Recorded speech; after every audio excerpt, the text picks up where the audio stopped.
Good evening, Wildcats. All right, tonight we have Hearthstone. Again, tonight is our varsity tournament, and we've got ACU going against the Averett esports team. So they are getting ready to queue up. Let's talk a little bit about our lineup tonight. So tonight we're bringing a slightly different setup. ACU will be bringing a control warrior. It's a slightly different from last week. It does play the range caliber again, so that'll be part of that. Looks like bands are getting ready to come in, so let me make sure we're watching that. They'll also have a demon hunter with the pinflinger inclusion, a tempo mage, and a priest. It looks like the ban is coming in on the control warrior for ACU, and ACU has banned the mage from the Averett team. So the Averett team will be bringing a soul demon hunter, a pin paladin, and a priest of their own. It looks like both priests are relatively similar. Yep. Okay, so they're getting ready to jump in here in just a second. So ACU will have the Demon Hunter, Mage, or Priest to choose from.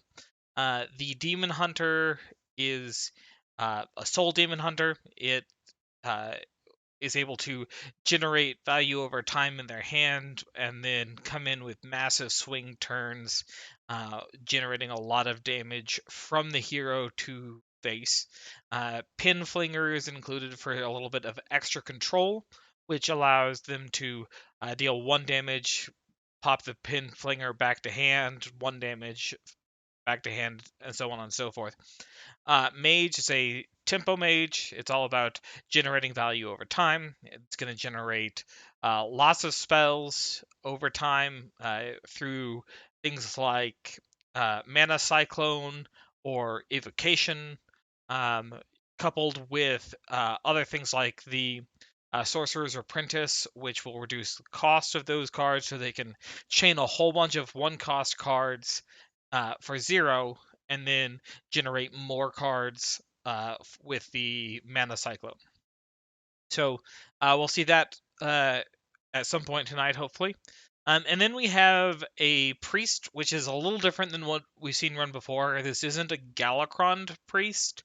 It's a control kind of priest that also runs things like Cabal Acolyte to steal the enemy's minion. So you couple Cabal Acolyte with Wave of Apathy to make the minions on the other team have only 1 attack, which makes them available for Cabal Acolyte to pull that back into your side of the board and take things over.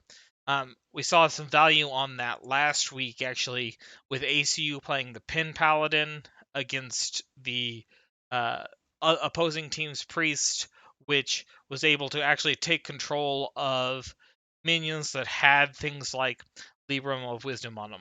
All right, it looks like they are moving into the game, so let's jump in and take a look.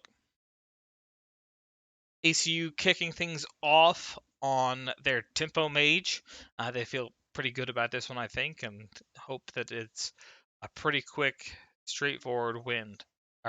Excuse me. This opening hand, I'd like to probably keep, the 1 cost and the 2 cost. Gives you a nice curve there for the first couple turns.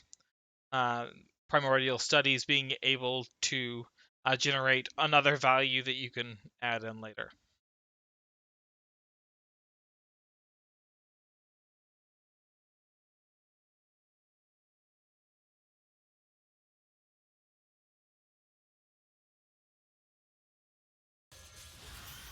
Get some sound for you. Right? And all of my stuff is wrong. Let me fix that for you there. Alright.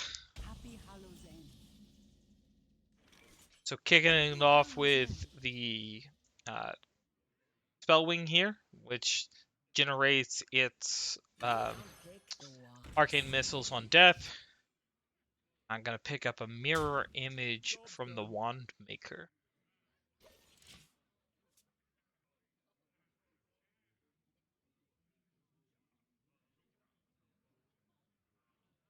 You don't pick the one. See a Wand Maker coming in for the Priest.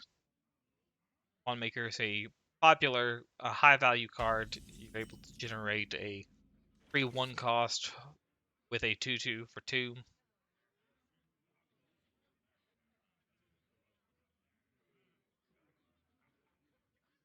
So we could go ahead and see the value trade of the 1/1 into the 2/2 with a hero power here. I like the Primordial Studies first. The only caveat is that you might want to save that 1 cost for something a little later on, coupled with the Sorcerer's Apprentice or the Mana Cyclone. Or Chinvala here in hand, also highly useful.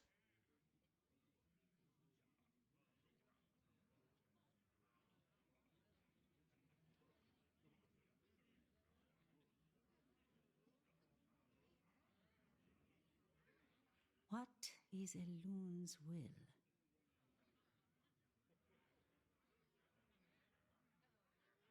The future is clear. Your demise. Not a lot to talk about on the opponent's turn since we can't see their hand and talk about possible plays. We see the Madame Lazul here, which lets them pick a copy of a card in their opponent's hand. One of the advantages of that card is that even if they don't pick it, they know 3 of the cards that are in ACU's hand. We don't know which ones they know, but they know it. We see Sorcerer's Apprentice here, which is high value.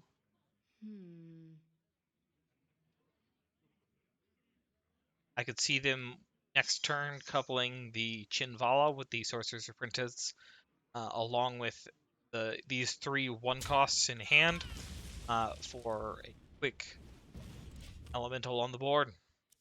If it's not familiar, Chinvala, after you cast 3 spells, summons a 5/5 elemental. For example.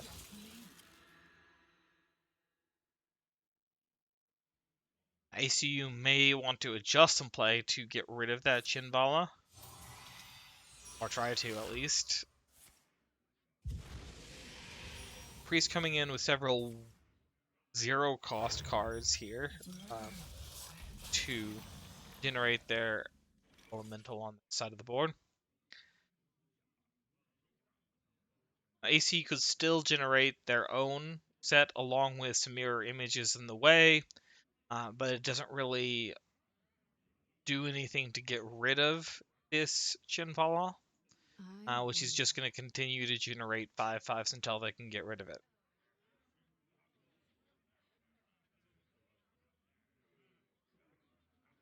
So that Chinvala would have been stolen from ACU's hand. Is a mage card, and couples nicely with the Reborn effect.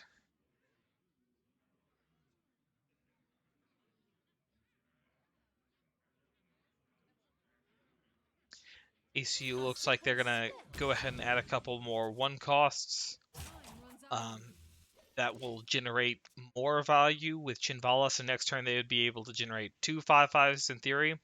But in the meantime, this Chinvala is going to continue to be on the board generating value.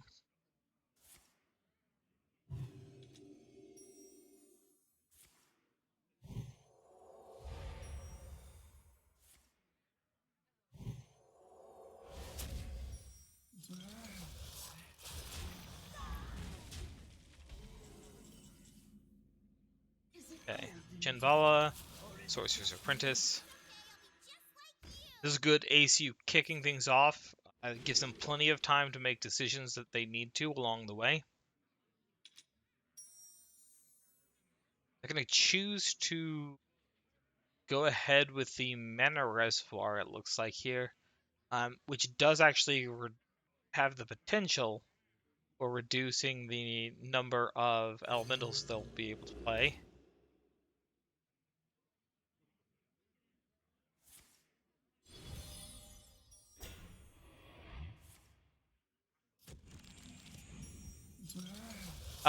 sorry, I'm wrong. I forgot about the Ray of Frost has Twin Spell, so that will let them generate both of the ones that they're looking for.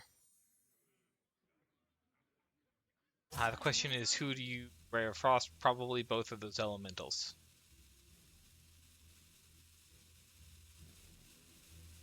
One of the other questions is, do you Ray of Frost both elementals to freeze it, or do you try to take them out?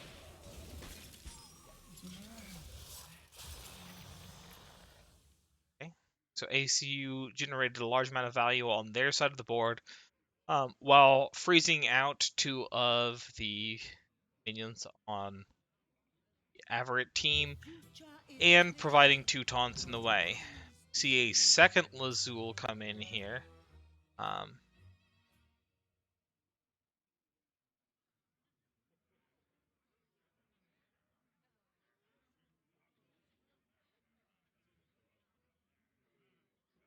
can't remember what I wonder. generated that Lazul. It was created by Raised Dead, so the Raised Dead brought it back to their hand.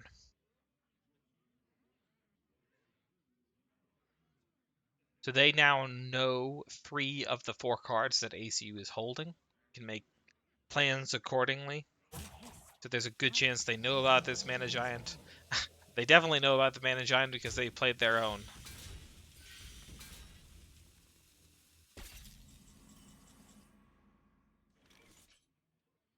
Alright, gonna go ahead and draw 2 cards in.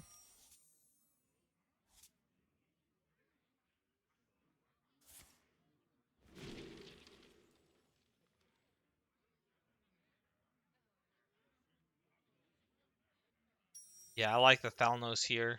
It gives you the spell power you might be looking for, as well as a card draw if it dies.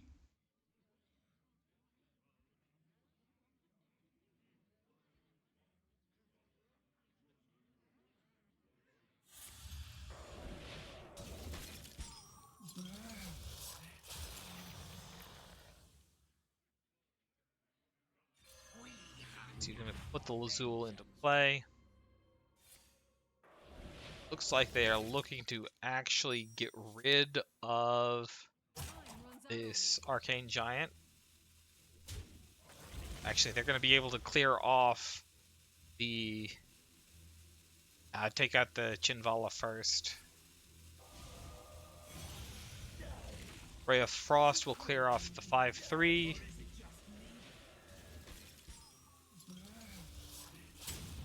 Oh, no, they're just going to... Okay. They'll leave the 5/3.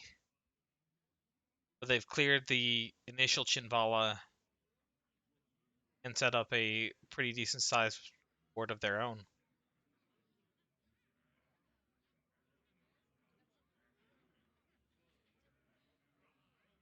Now, unfortunately, despite all of that generation and spells that they've got, ACU is kind of running out of gas here.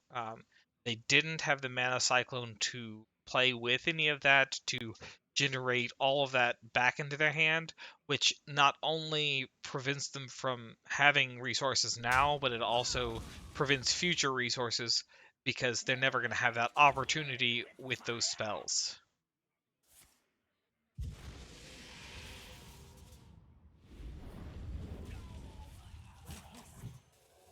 This is one of my favorite plays here, is Apotheosis on to the Pyromancer, which gives it lifesteal, and because it is dealing damage, all of the damage that it's dealing is stolen. And we see the Arcane Giant here, or sorry, the Mana Giant coming in, because they got it off of Raised Dead. Raised Dead, a really powerful card.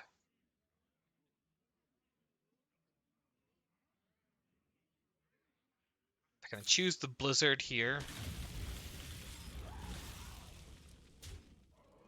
I like that. I like ignoring the elemental here. We need to push damage. Question on the magic trick here is if you hold it, you could potentially utilize it with a mana cyclone. I kind of like holding on to it because it's unlikely you're going to have something. In fact, there's nothing you're going to draw next turn that would prevent you from being able to spend that 1 mana next turn.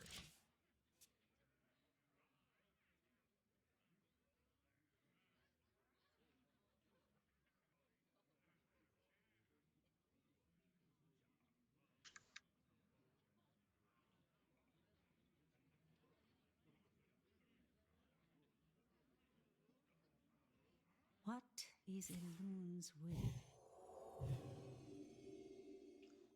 Digging for a card. Hopefully it's not a race dead. That would be disappointing.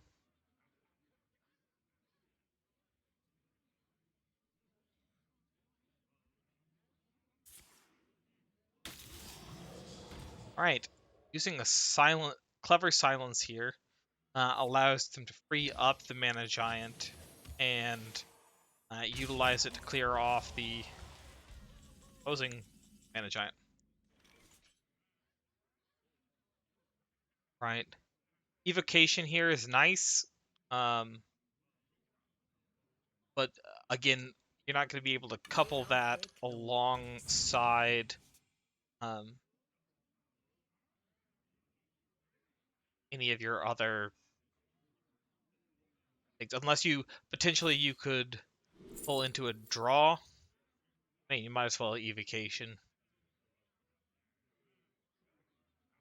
At this point, you're past the point that you could spend all of your.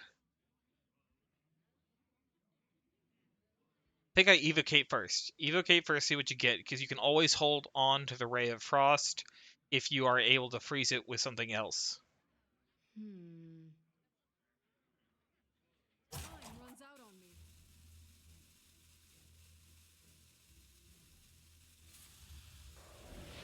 This time, I feel like they're making a decision because they waited too long to make a decision on these evocates.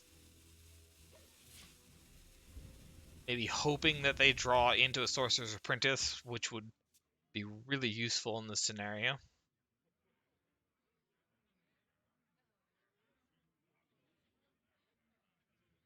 Your mind is not your own. Getting a wave of apathy here. Nope, that's going to pull the 1/2 over. Okay.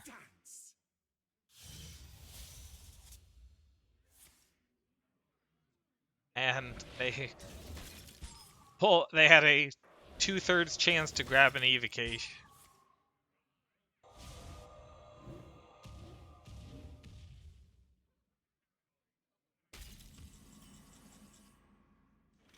Lab partner wasn't what they're looking for, but I think you have to kick off the evocation now. I'd say probably start with the lab partner. This way your hand is full of options. Yeah, dropping the Ray of Frost here allows you 9 evocation cards. And this is a minor thing right here. I think that I would be casting the right evocation instead of the left evocation, so that he doesn't have an idea of what I've been holding in my hand the entire time. Not likely to make a major difference long term, but that said, I guess the other hand of that is it could be literally anything if you know that you're keeping something that you had drawn.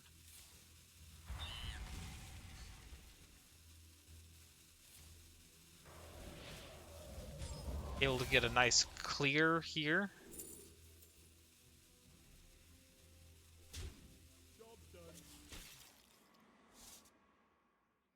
Not a lot of great choices on that mage minion, but Star Scryer not necessarily the worst. Priest once again digging for tricks. A simple spell.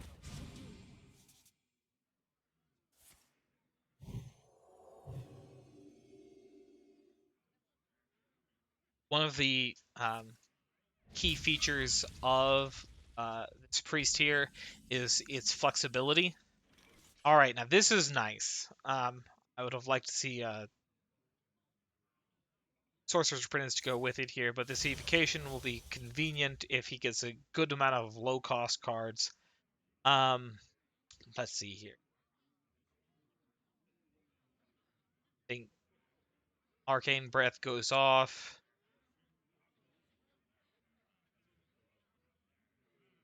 Fireball be tempting to face. What to do? What to do?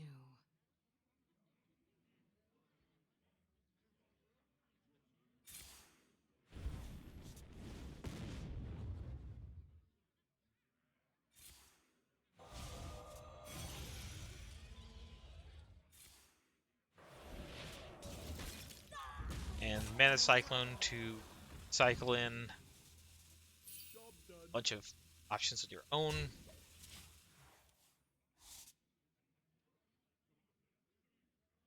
Generate a combustion, Frost Nova, Devolving Missiles. Devolving Missiles will be really nice on this Reborn.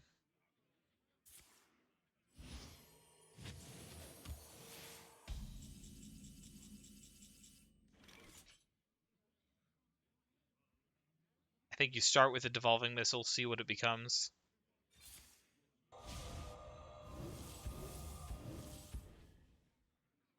So 2-4.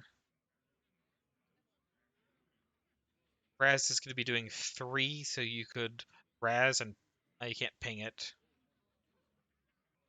Running the 1-1 into it wouldn't fix anything. What to do? What to do? Spellbender doesn't help because it can't be targeted by spells or heal about hero powers, except if it was an offensive spell, it could redirect something there, which could be useful. I kind of like a Frost Nova here.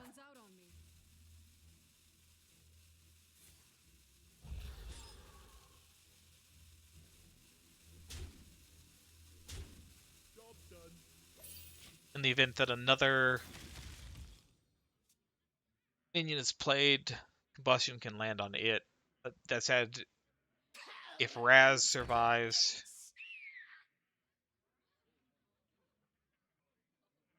fascinating.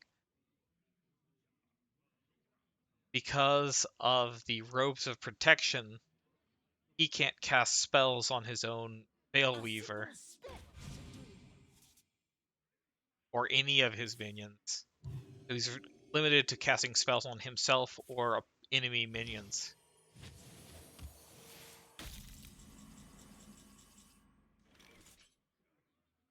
Not something that you can easily plan for. That's really clever on ACU's part. Yeah, they're going to ping him down. Raz should finish him up at end of turn. And ACU will take the victory on the first round. So ACU taking the win with their Tempo Mage. Next up, ACU will be playing either their Demon Hunter or their Priest. That Priest will play very similarly to the Priest we just saw played. So we could see a mirror match if they decide to roll that Priest again and ACU decides to roll the Priest.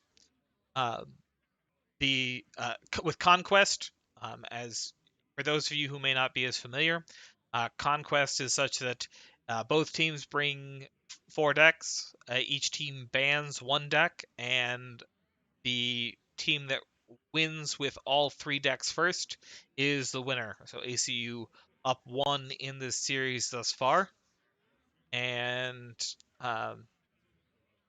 the Averett team still need to win with all of their decks.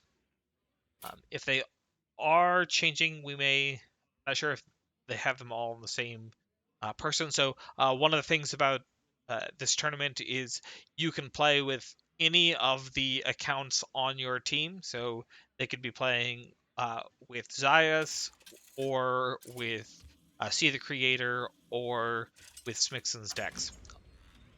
Looks like they are going into the Demon Hunter. Let's go check it out. We actually have a Demon Hunter mirror match. But only one of us will. Now there are some differences between these two demon hunters.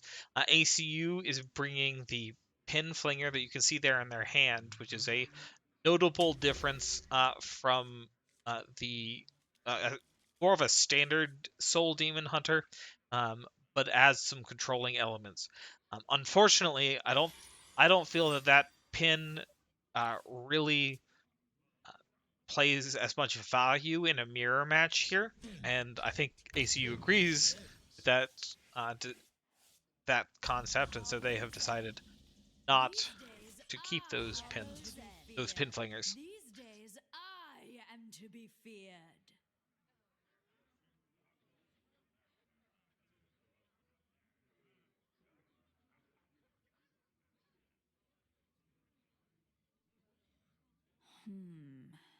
I know there's a way. There's not a whole lot of options here. The question for ACU is, do I go face? Do I so they could theoretically coin out a Wand Maker or a Chaos Strike. They are just going to go deal damage to face and call it a day.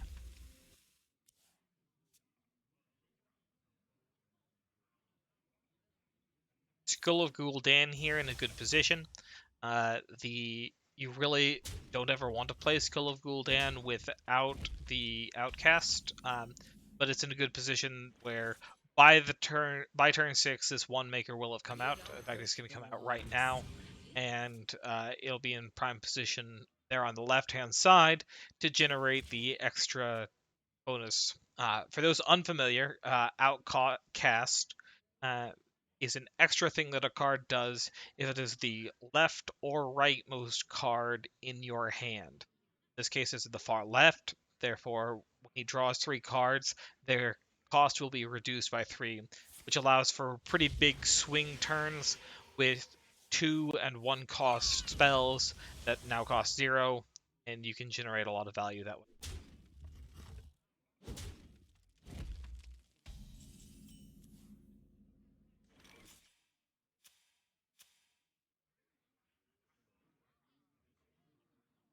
Chaos Strike, I think, here makes sense, coupled with a hero power.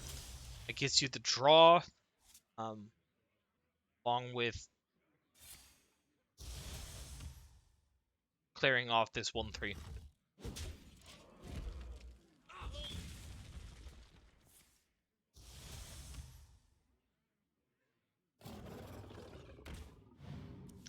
ACU, this hand isn't really fantastic at the moment. The Warglaves helps a little bit. Knowing there aren't any taunts in here, Kane here doesn't hurt to come out early, just to clear off the 2/3. But ACU hasn't really drawn any of their soul generators, so Arrow Slicer, Spirit Jailer, Soul Shear, those kind of cards that would generate the souls in their deck that they're going to need, along with things like Soul Geologist here, or the Shard Shatter Mystic for later on, or the Lapidary, Soul Shard Lapidary.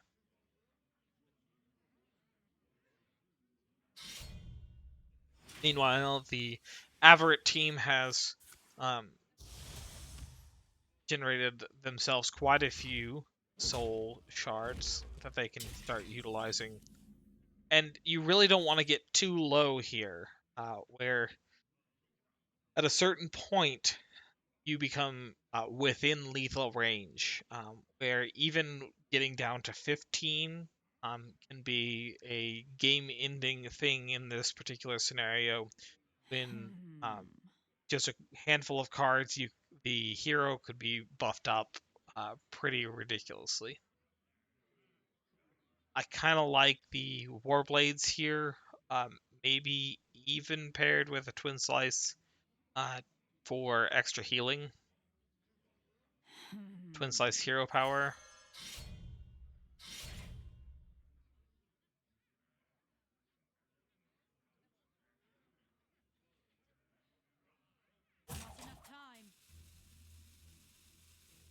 mean, you could theoretically ping one extra damage here with the pin flinger, but I don't think that helps any more than. Okay, so they're gonna pin flinger, then coin out twin slice just for the extra piece of damage there, and make sure they got the attacks in. Yep.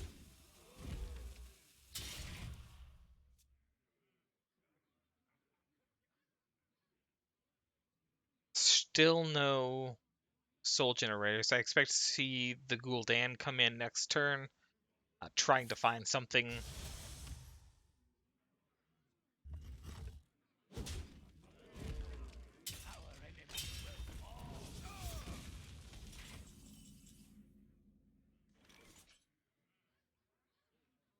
The mana feeder could help draw into something as well.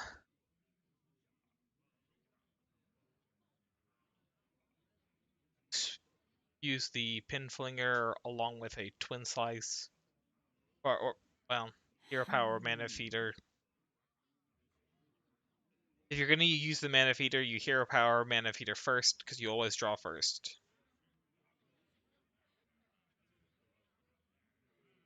Gul'dan has a chance to give you something to clear this off. The caveat is if you use the Skull of Gul'dan and you don't get something that you need, you're going to be leaving a 6/4 on the board, and that's not a position you want to be in. But it may be at the point that you need to take that gamble in order to get some of the spirit generators that you're looking for, like Soul Shear. Soul Shear is the perfect pickup here. In fact, along with the Spirit Jailers, it's really nice.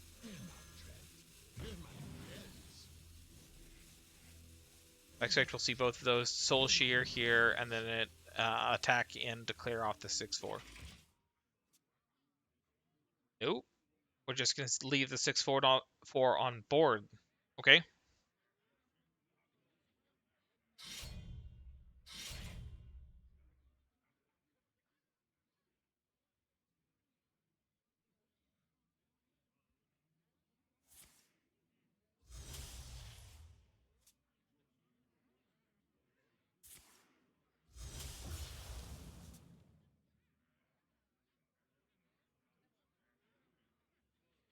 That's 12, 14. So ACU really close to death.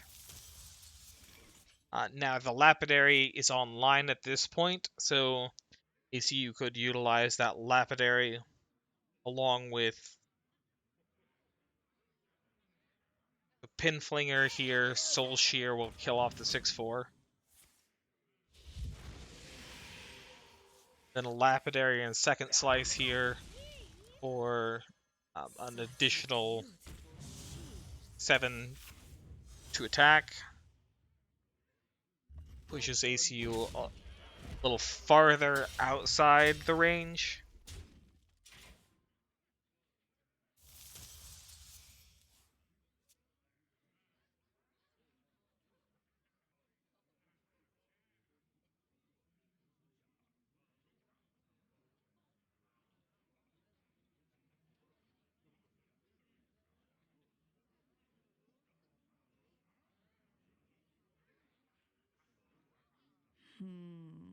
Maybe.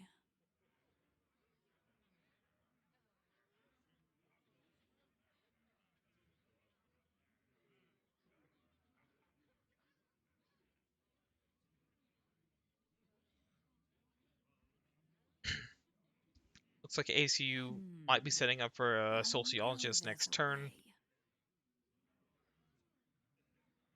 depending on what board is put here. Okay, Sociologist is coming in for the Averett team, so I expect ACU in a position to respond, hoping that the Shard Shatter Mystic is not available for the Averett team. Shard Shatter Mystic be clear of all of the souls generated. ACU would be generating 4 souls.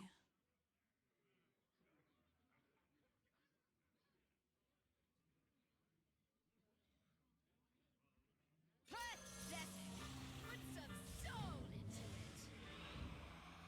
That's what AC is going to do here. Expect a clear off of the 5/5 and both 3/2s. Have a nice board reset with a 5/5 on it. And hero power to the face, because you always get every bit of chip damage you can.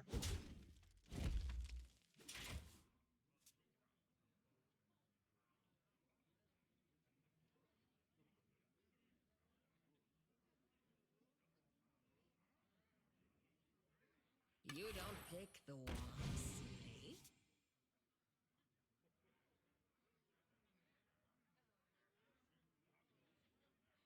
See that one maker there for the Averett team. Such a beautiful sheath. You see the same tactic coming in from the Averett team that ACU just used to generate lots of face damage and take it. ACU not in a position to easily respond though at this point. Have a good opportunity to board clear here. Twin Slice may come in first here to be able to get the Skull of Gul'dan out with Outcast on it. I don't know what they'd be digging for though at this point. Perhaps a Charge Shatter Mystic, which would just clear the 2/2. Though would include the 5/5 if you combine that with a Soul Shear they would have available to them.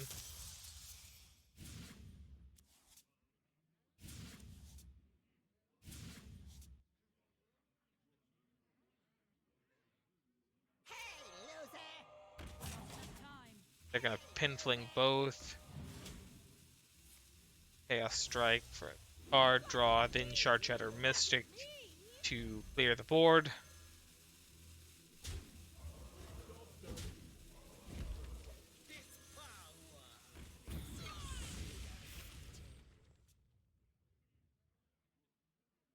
Good sequencing there from the ACU team.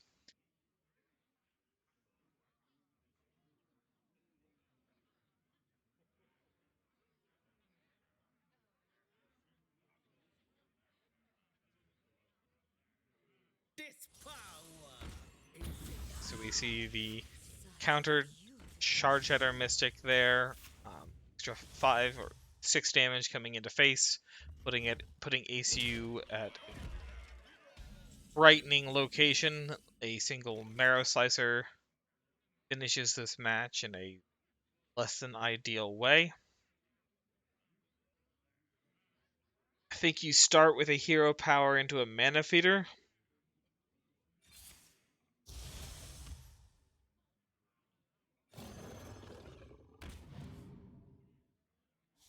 That'll give you the Shard Shatter, which we already know, coupled with the Pin Flingers, will finish this board off. Still keeps you in an unfortunate place in terms of vulnerability. I think you still have to Pin Flinger or Soul Shear alongside the Shard Shatter Mystic here. I don't see another option.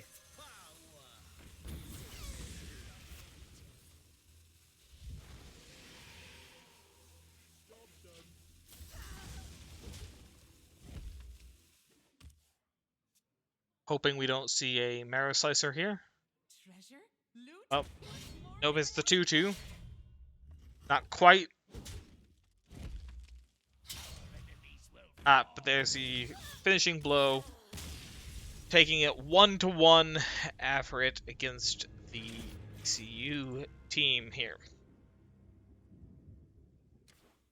So those matches are always a little hard. It's a matter of there's a lot of what goes into it is what you happen to draw. ACU there just happened to be on the defensive a little more, where they needed to utilize their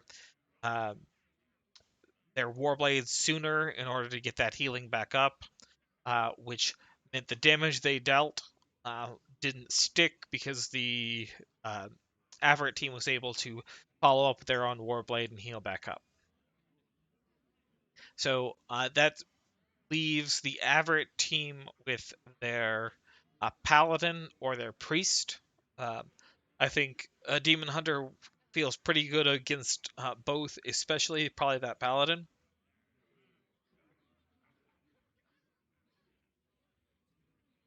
We'll see what ACU decides to pick up here.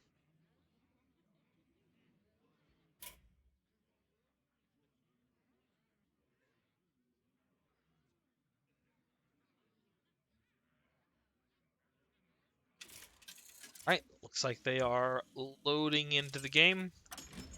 And ACU going to be playing that Demon Hunter again against the Averett Priest. I do not know what Illidan saw in you.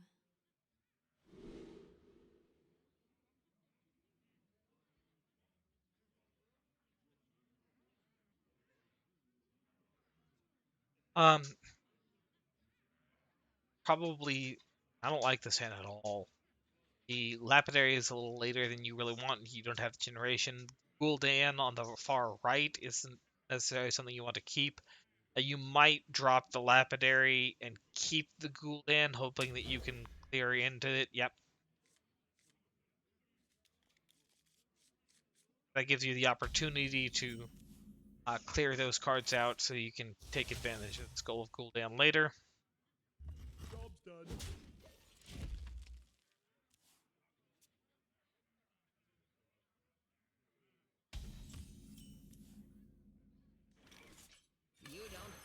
Consume Magic here, I think a good pickup by ACU. Ooh, especially getting a second Consume Magic. There are going to be several opportunities for a silence here, I think, that ACU will want to capitalize on.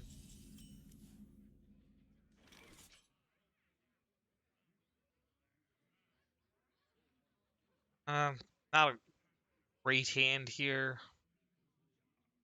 Go ahead and Twin Slice into the 2/2, leave a mana hanging.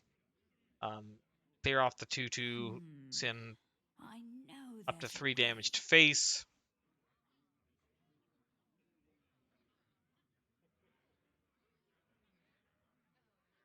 Nothing really stands out though.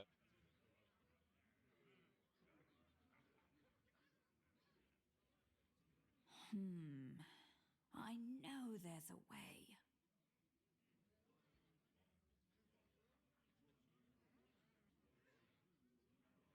I kind of don't mind the Twin Slice to clear off the 2/2, get the 2/2 damage, the 2 damage into face, maintain something on board. Maybe. Of your bad options, I think that's the least bad.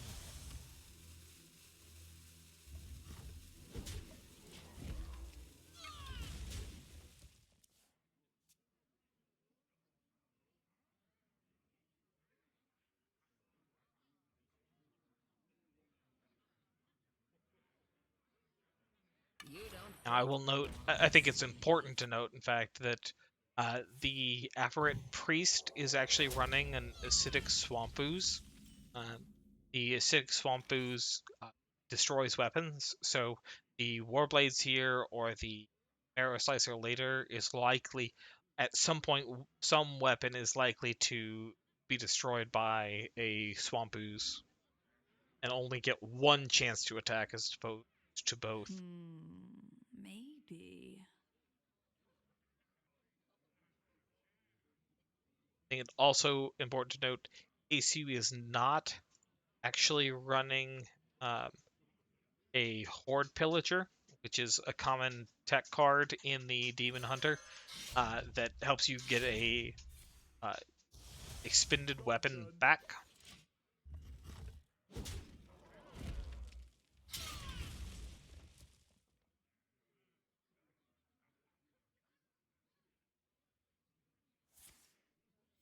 I, now I do kind of like this setup.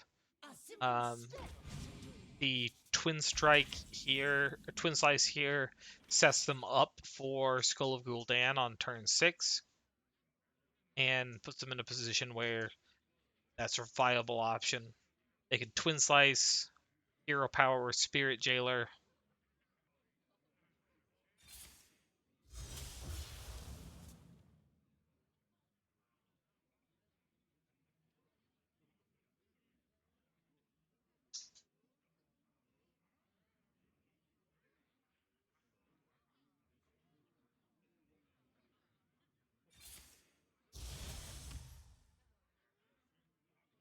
I can't think of a reason to keep this Spirit Jailer.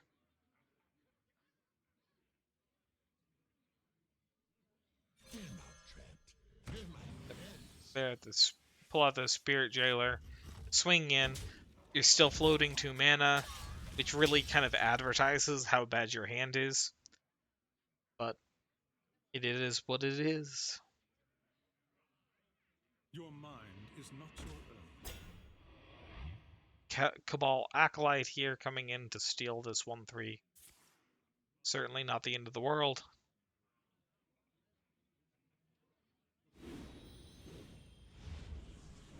Dance, puppet. Dance. The Averett team just looking to get some sort of board presence, which they haven't been able to establish at this point.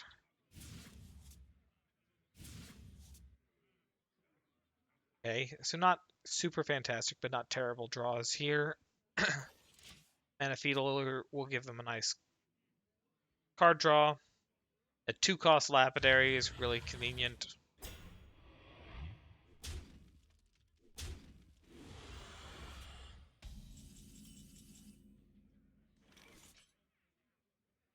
That Skeletal Dragon needs to be taken care of. That could come in the form of a Zoom Magic here.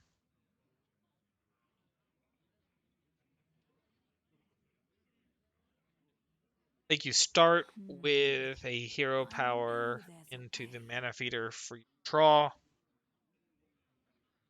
The Shard Shatter here.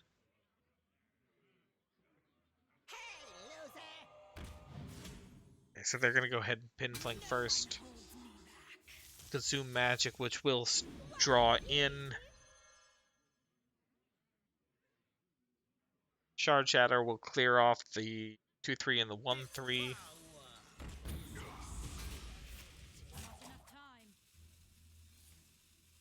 Hero Power to the Mana Feeder, and then Soul Shard Lapidary to clear off the 4/6, I think. Nope. They like the 1 maker that they pulled. They don't care about the 4/6.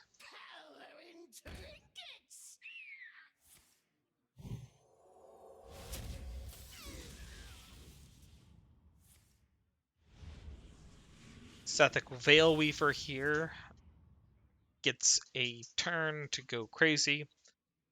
It feels kind of like the Mage's Evocate. Every time you play a spell, you get a random pre-spell that you can then play to generate another spell. In a Priest versus Mage, it's not uncommon to see them steal a Sorcerer's Apprentice to make even better use out of this particular 2/3. And the 2/3 getting the Reborn here, making it a nice and juicy target for Consume.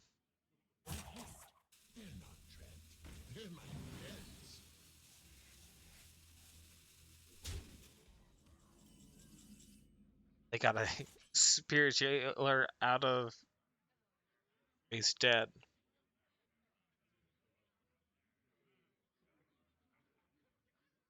Now, we may not need to hit the 2/3 here with the... Yeah, because you can just use the Pin Flinger here.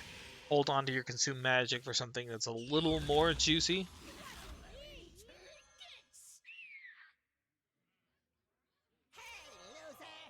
This is the value of the Pin Flinger here. It just 1 damage, It doesn't seem like a lot, but it is often the difference between clearing a minion or not clearing a minion.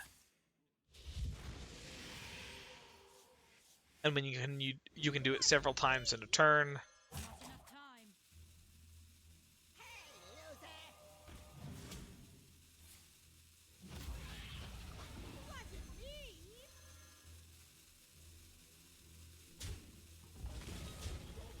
Right.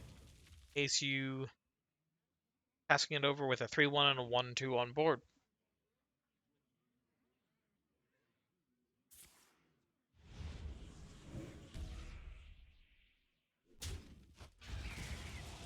We are friends now. Hello, friend. See Bright Wing coming in. Bright Wing generated off of the Skeletal Dragon. It's just going to itself generate a random legendary. Bright Wing by far the cutest of the dragons.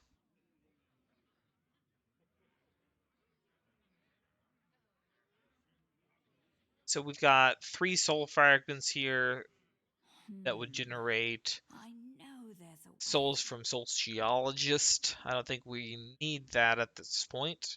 It's really useful for clearing things off.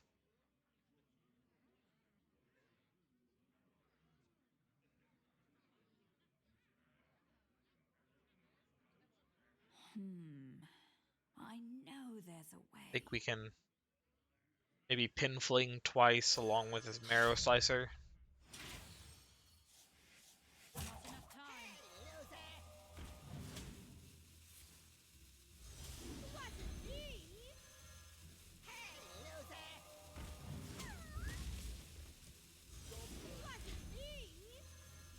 And for a nice 8 damage. But that has utilized a large portion of ACU's bonus damage resources. And Priest is well known for being able to heal himself up. That said, you have to get the chip damage in where you can.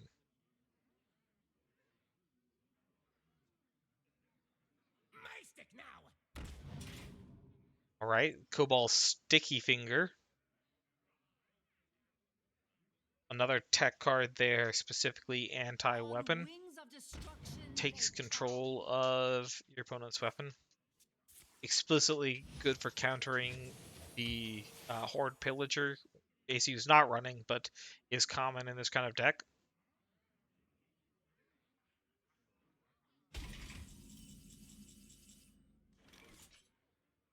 Skull of Gul'dan here feels really nice. You've got it in the outcast position. You don't have to worry about it any special positioning. You're not really concerned with the board at the moment. Sociologist feels nice too, though, because if you Skull of Gul'dan, you have a good chance of hitting one of those soul fragments. Generating a board of 5 3/3s is useful. Especially when you get to keep 4 of them.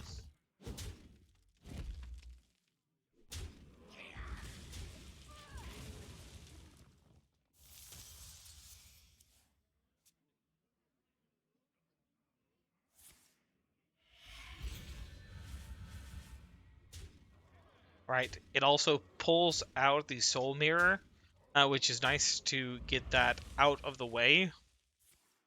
Soul Mirror, of course, uh, generating copies of everything on the board and attacking each other.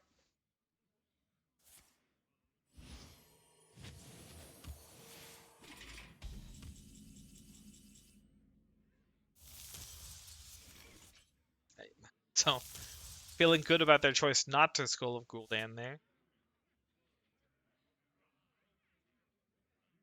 Blade Dance not available because they can't. There are no minions to Blade Dance with. Such the Skull of Gul'dan is going to sit for a little bit.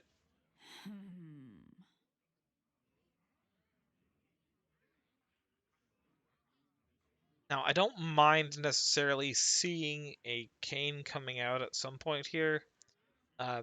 The priest is not running any taunt.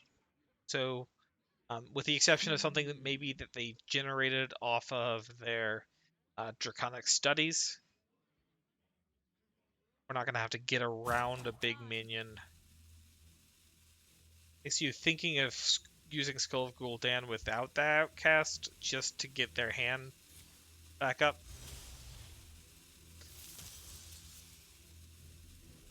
Burning through a couple more of the...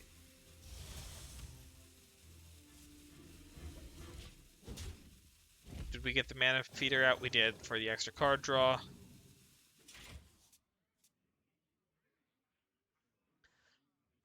Right, Altreus. Okay spot here.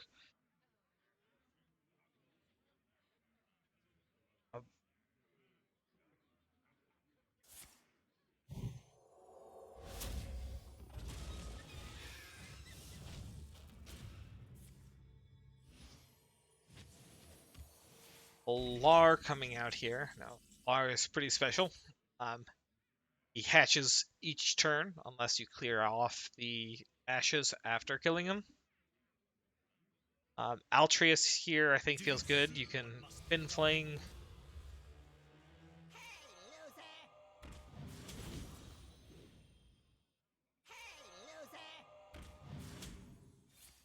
Go ahead and consume to prevent the ashes from spawning in the first place.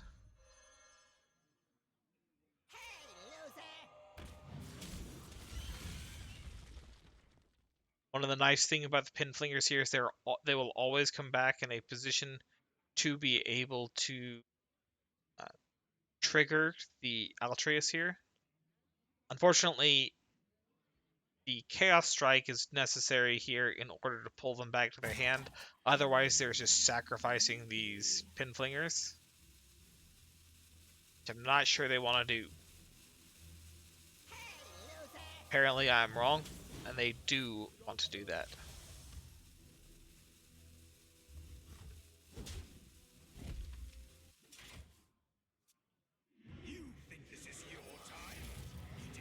Horizon coming out. Gonna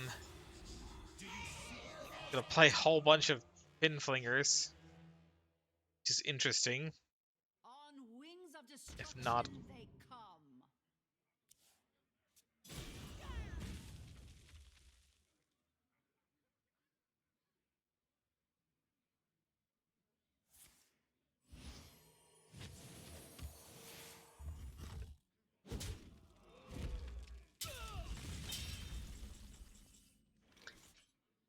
right. Arrow Slicer. Okay, Chaos Strike first to draw. I think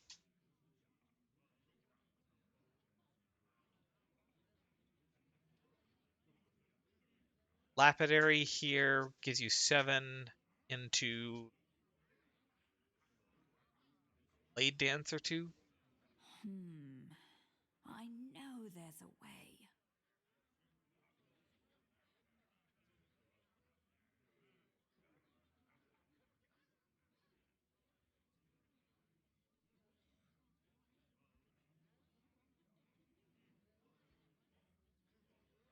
Just double checking.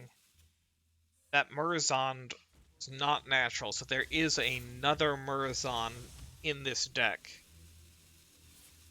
You're fast. I'm faster. You're fast. I'm faster. Okay, that was some nice targeting. Manages to clear off the Murazond and all but this last 1/1. So as I was saying, the Murazond there was actually generated off of Draconic Studies, which means that there is another Murazond in hand available to the Averett team.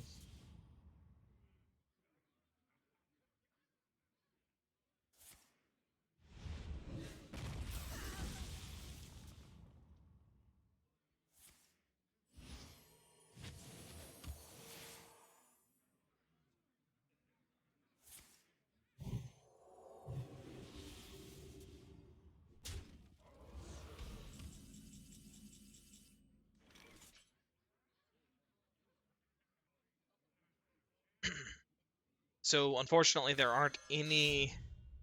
Up. Okay, I say that. Spoke too soon.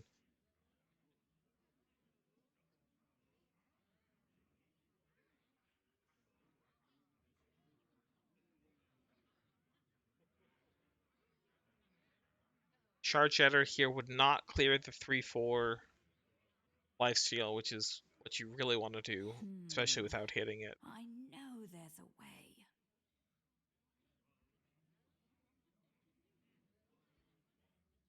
Down to the last couple cards here. ACU has a Spirit Jailer, a Chaos Strike left in their deck. They've drawn everything else out. At this point, it really feels like you just need to start getting damage into face somehow. The Averett team having plenty available to them to continue to deal with ACU threat, including one of these 3 cards.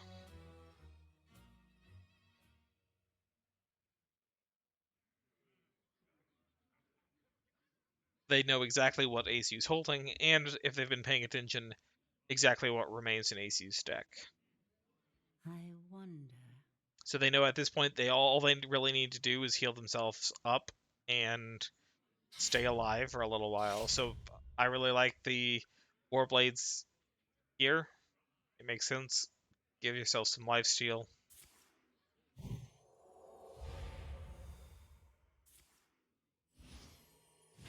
They know that they don't need to kill ACU quickly, establish a massive board presence.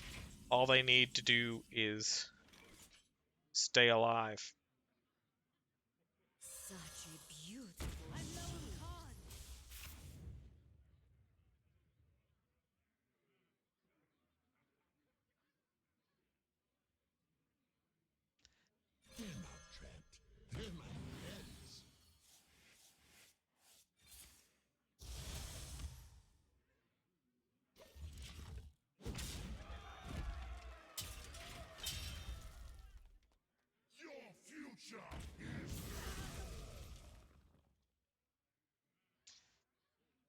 Well, they've got next turn. ACU has Kane is 3, 4, 5, 6, 7, 8. They've got 8 damage.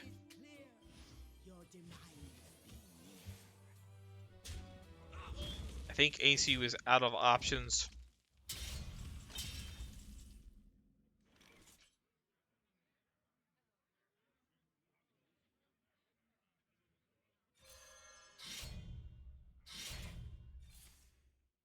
I'm low on cards.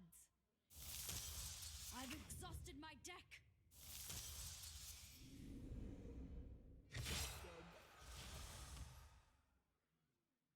Hide behind your circles. I will still find you.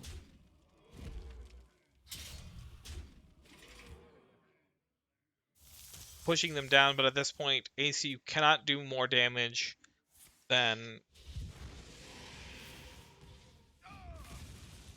they can heal. So ACU losing round 3, taking it up 2-1 in Averett's favor.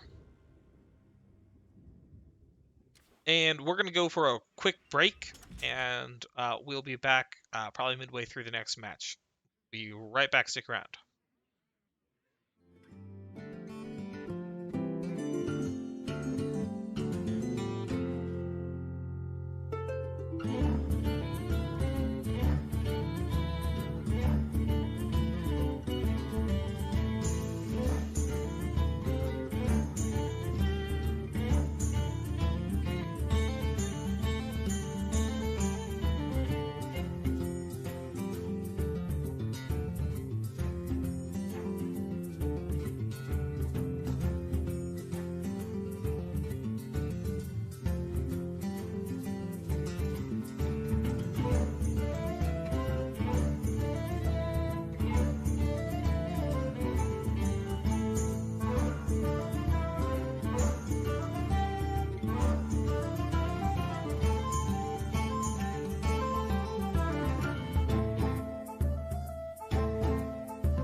Okay, we are back, and we're a couple rounds into um, round number 4, with the Averett team is actually up 2 to ACU's 1, and ACU on the Demon Hunter against Averett's last remaining deck, their Paladin here, their Pin Paladin.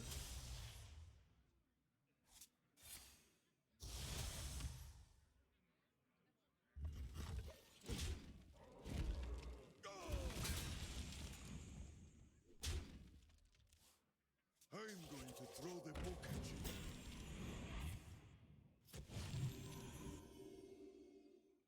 The Averett team making good use of these taunts to get in the way of ACU's push forward.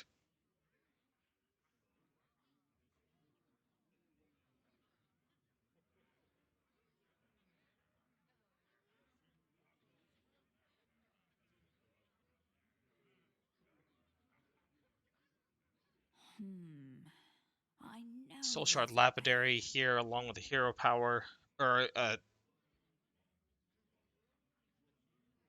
along with a Pin Flinger, would clear, and a Hero Power would clear off 5/7. They're gonna go ahead and say, "To heck with your taunt." Taunt what? Kane coming in, allowing AC to bypass the taunt and push 7 damage to the face.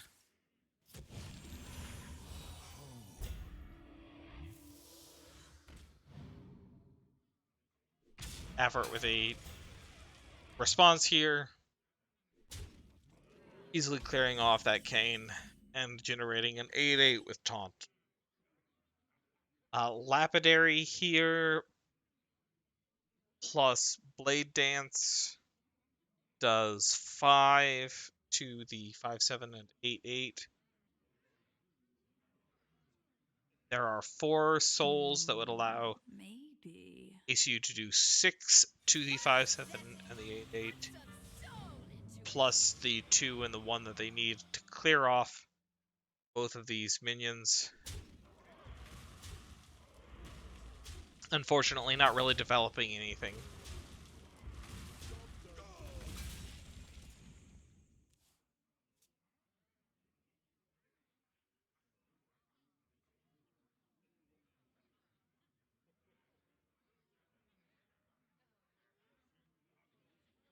Do try to keep yourselves alive. Lord Barov coming in, adding a quick clear of the 5/5 Lapidary. One Thief, not something you typically see the Paladin deck, but being generated by first day of school. First day of school, generating a couple of 1/1s. Or 1 costs, not 1/1s. Mind if I roll mead?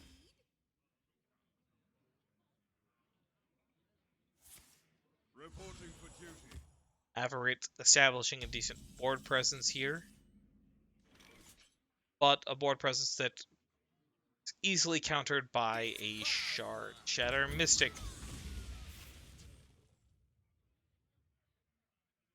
Marrow Slicer coming in. Gonna go ahead and push the 4 damage while we can.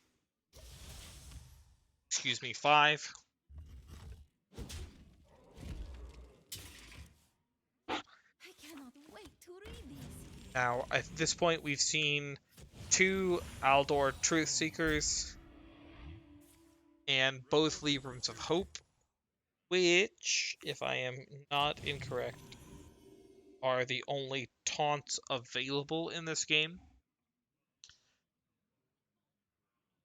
So, ACU next turn can Soul Shard Lapidary, Pin Flinger, and then Blade Dance to clear off the 8/8.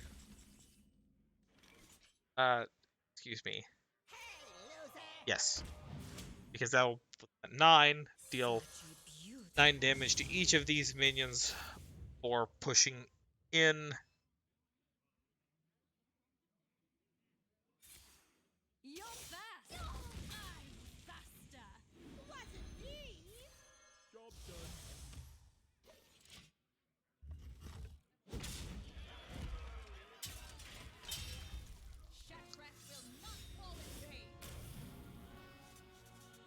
generating all the spells there with Lady Leandrin, along with a couple of free Librams of Wisdom, will allow them to clear off the Lapidary.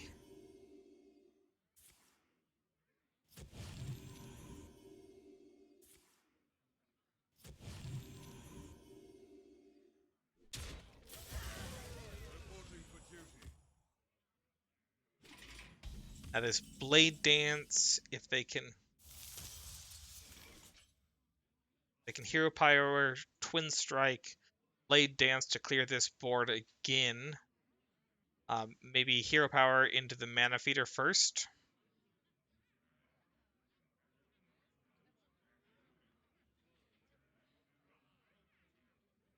Optionally, they could Soul Maybe. Shear and save the Blade Dance. I still think you Hero Power Mana Feeder first. So you can pick up a Marrow Slicer that changes things. Another Lapidary would be fantastic. Maybe.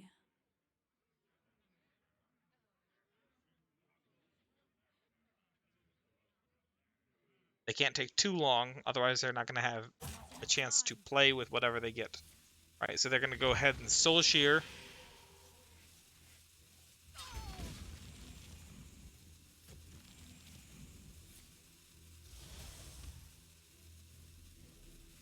Putting me on the edge here. They're going to draw out a Spirit Jailer.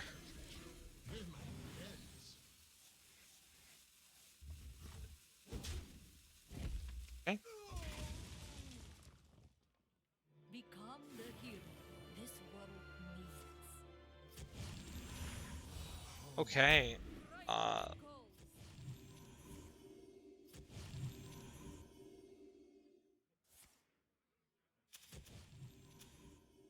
So the Libram of Wisdom, or sorry, the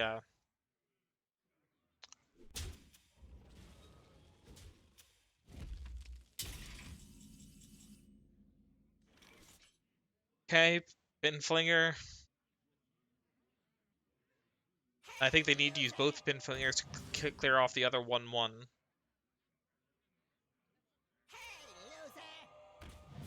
Lapidary. Such a beautiful shield. Double Twin Slice. Wasn't me! Wasn't me! Or Pinflinger, Blade Dance. I think that works.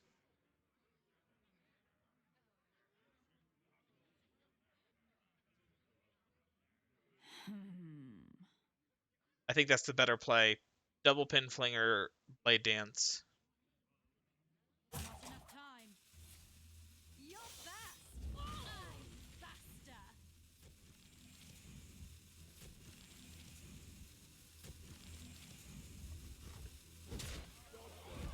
I don't understand that play. I could be missing something completely, but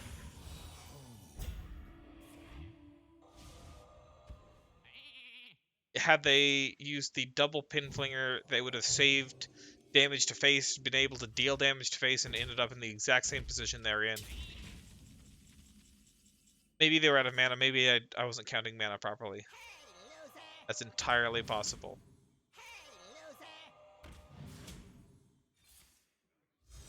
Wasn't me! Wasn't me!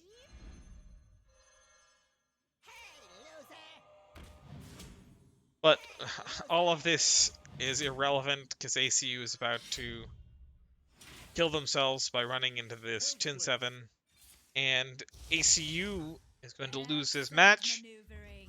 which I believe actually takes them out of the Varsity tournament, or at least puts them in a place that it is not feasible for them to... Sorry, wrong screen. It's not feasible for them to win. So, ACU, Hearthstone, great, fantastic round last season. Made it into the top 8 of the West, but struggling a little bit this semester. Um, it happens to the best of us. Um, but we will continue casting as they play. So let's talk about that a little bit. When can you tune in? So this Thursday, tune in for our Smash tournament. It's our Smash Weekly. Will continue to be broadcast. So look forward to that. Um, I believe the plan is for it to continue to be broadcast. The our Hearthstone will actually start their next tournament this Thursday. We won't be broadcasting that because of Smash. And then next Monday, ACU will be playing the second round of their second open tournament. I'm hopefully doing pretty well at that point. Uh, Potentially next Tuesday, if they are still in the varsity tournament, if there is not something that we're missing there, they may continue to play. But then following that, you got Smash and Hearthstone. Friday nights are Valorant, and Sunday afternoons have potential for Overwatch at some point, I know. And then I know that we've been sprinkling some Rocket League in here or there as well. So uh, follow us. Follow us on Twitter at ACU Esports, and you'll get notices when we go live and jump in. But that's all we got for tonight. So thanks for tuning in, and go Wildcats.